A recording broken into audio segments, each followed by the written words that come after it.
നല്ല എക്സ്പീരിയൻസ് ആയിരുന്നു. സിനിമ കണ്ട് എനിക്കോ? ഓ പിന്നെ തീർച്ചയായിട്ടും കാണുന്നവർക്കും കിട്ടും എന്നാണ് വിചാരിക്കുന്നത്. അടിപൊളിയായിരുന്നു. ഇൻവെസ്റ്റിഗേഷൻ ആണ്, നല്ല രസമുണ്ടായിരുന്നു. Everybody perform really well. അത് ഉണ്ട്. I don't want to tell more, കാരണം സോറി, സസ്പെൻസ് ഒക്കെ അങ്ങനെ തന്നെ ഇരിക്കട്ടെ. ഓ നല്ല രസമുണ്ടായിരുന്നു, നല്ല ഒറിജിനാലിറ്റി. അഫ്കോഴ്സ് നല്ല വൈബായിരുന്നു തിയേറ്ററിനുള്ളിൽ. Okay, thank U.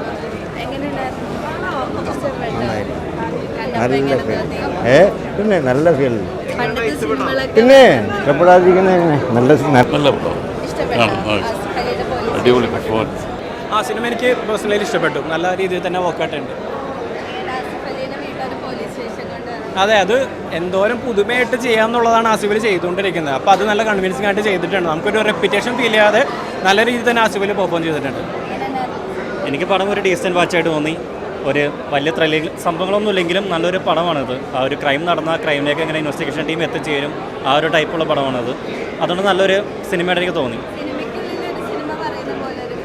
അതെ, അതൊക്കെ ആക്ച്വലി കണ്ടപ്പോൾ ഒരു സന്തോഷമായിരുന്നു. കാരണം 1985 കാതോരത്തിൻ്റെ ബാക്ക്ഡ്രോപ്പിൽ നടക്കുന്നൊരു കഥയാണ്. അപ്പം നമ്മൾ ഒരുപാട് സിനിമയ്ക്കുള്ളിലെ സിനിമകൾ കണ്ടിട്ടുണ്ട്, പക്ഷെ അതൊന്നും അത്ര കൺവിൻസിംഗ് ആയിട്ട് തോന്നിയിട്ടില്ല. പക്ഷേ ഇതിൽ നല്ല രീതിയിൽ തന്നെ അത് ബ്ലെൻഡ് ചെയ്ത് വന്നിട്ടുണ്ട്. അത് നല്ലൊരു എഴുത്തിൻ്റെ ഗുണം കൂടിയാണ്. നല്ല പ്രൊഡക്ഷൻ ഡിസൈനും നമ്മൾ ആ കാലത്തെ അനുസ്മരിപ്പിക്കുന്ന രീതിയിൽ നല്ല രീതിയിൽ തന്നെ വന്നിട്ടുണ്ട്. ഒട്ടും കല്ലേടി തോന്നാതെ നല്ല രീതിയിൽ തന്നെ ബ്ലെൻഡായിട്ട് നല്ല മേക്കിംഗ് ആയിട്ട് വന്നിട്ടുണ്ട്. നന്നായിരുന്നു. ആ ഒരു ക്യാരക്ടറാണ് മെയിനായിട്ട് സിനിമയിലുള്ളത്. ഫ്ലാഷ് ബാക്ക് സീൻസിലെല്ലാം മനുഷ്യർ നന്നായിട്ട് വരുന്നുണ്ട്. നല്ലൊരു പെർഫോമൻസ് തന്നെയായിരുന്നു പുള്ളിക്കാരൻ. ഇപ്പോൾ അനശ്വര ഒരുപാട് ഇപ്പോൾ നമ്മൾ കണ്ടിട്ടുണ്ട്, ഒരുപാട് ഫ്ലാഷ് ബാക്കുകളിലുള്ള സീനുകൾ പഴയ കാലത്ത് കാണിക്കുന്ന സീനിലൊക്കെ വളരെയധികം നന്നായിട്ട് ചെയ്യുന്നുണ്ട്. ഇപ്പോൾ നമ്മൾ ഹോസ്റ്റലറിൽ കണ്ടു, അതുപോലെ പ്രണയവിലാസത്തിൽ കണ്ടു. അപ്പോൾ അതൊക്കെ നല്ല രീതിയിൽ ചെയ്യാൻ പറ്റും. ഇപ്പോൾ ഒരു മോഡേൺ റോള് കൊടുത്താലും അവർ നല്ല ഈസി ആയിട്ട് പുൾ ഓഫ് ചെയ്യും. അപ്പോൾ അത്രയും നല്ല ടാലൻ്റ് ആയിട്ടുള്ള ആക്ട്രസ്സാണ് അവർ. നമുക്ക് ഇനിയും കുറേ സിനിമകൾ പ്രതീക്ഷിക്കാം അവരുടെ അടുത്ത് നിന്ന്. ഭയങ്കരമായിട്ട് ഇമോഷണൽ ടച്ച് ചെയ്ത സിനിമയാണ്. ആസിഫിക്ക തകർത്തഭിനയിച്ചു, രക്ഷയില്ല. കിഷ്കിൻ്റെ കാലത്തിന് ശേഷം നല്ലൊരു ഫാമിലി സിനിമ തന്നെയാണ്. കാരണം ഇതൊരു പോലീസ് ഓഫീസറോളധികം ആസിഫിക്ക ചെയ്തിട്ടില്ലെങ്കിലും ഇതൊരു നല്ലൊരു ഫാമിലി സംഭവമാണ്. ഇതൊരു സിനിമയ്ക്കുള്ള സിനിമ പറഞ്ഞു പോയ സിനിമയാണ്.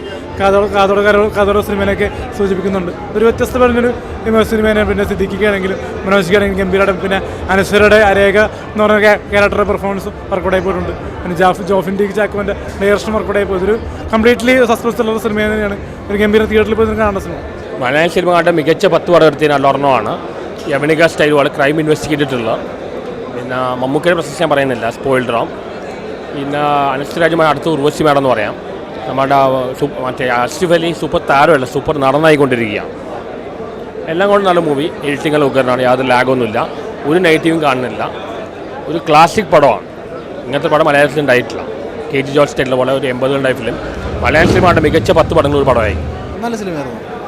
ഇൻവെസ്റ്റിഗേഷൻ വെറൈറ്റി മൂഡുള്ള ഒരു സബ്ജക്റ്റാണ്. അത് വളരെ കണക്ട് ചെയ്ത് വളരെ നന്നായിട്ടുണ്ട്, വർക്കൗട്ട് ചെയ്യുന്നുണ്ട്. അത് ആ പഴയ കാലഘട്ടമൊക്കെ നമുക്ക് നന്നായിട്ട് ഫീൽ ചെയ്തിട്ടുണ്ട്. നല്ല സിനിമയായിരുന്നു. പക്ഷേ മമ്മൂക്കയുടെ ക്യാരക്ടർ ഞാൻ ഇതല്ല പ്രതീക്ഷിച്ചത്, വേറൊരു ക്യാരക്ടറാണ് പ്രതീക്ഷിച്ചത്. പക്ഷേ നന്നായിട്ടുണ്ട് കേട്ടോ, പടം അടിപൊളിയായിട്ടുണ്ട്. എന്താ പറയുക, വലിയ മാസമൊന്നും ഇല്ലായിരുന്നു. നമുക്ക് രേഖ എന്ന് പറഞ്ഞ കഥാപാത്രം നമ്മളെ മനസ്സിൽ നിൽക്കും. നമ്മളൊക്കെ ആണെങ്കിലും സിനിമയിൽ അഭിനയിക്കാൻ മോഹമായിട്ട് നടക്കുന്ന ആൾക്കാർ. അപ്പം അതൊരു പെൺകുട്ടിയുടെ ജീവിതത്തിലുണ്ടാകുന്ന ഒരു അനുഭവം നമുക്ക് ശരിക്കും പറഞ്ഞാൽ നല്ല രീതിയിൽ വിഷമിച്ചു. പിന്നെ നമ്മളെ പെരേരയുടെ ബോഡി ഗാർഡ് ഇതിൻ്റെ അകത്ത് അഭിനയിച്ചിട്ടുണ്ട്. പെരേര മറ്റേ മുടിയൊക്കെ വളർത്തി പെരുന്തച്ഛനെ പോലുള്ള പുള്ളി.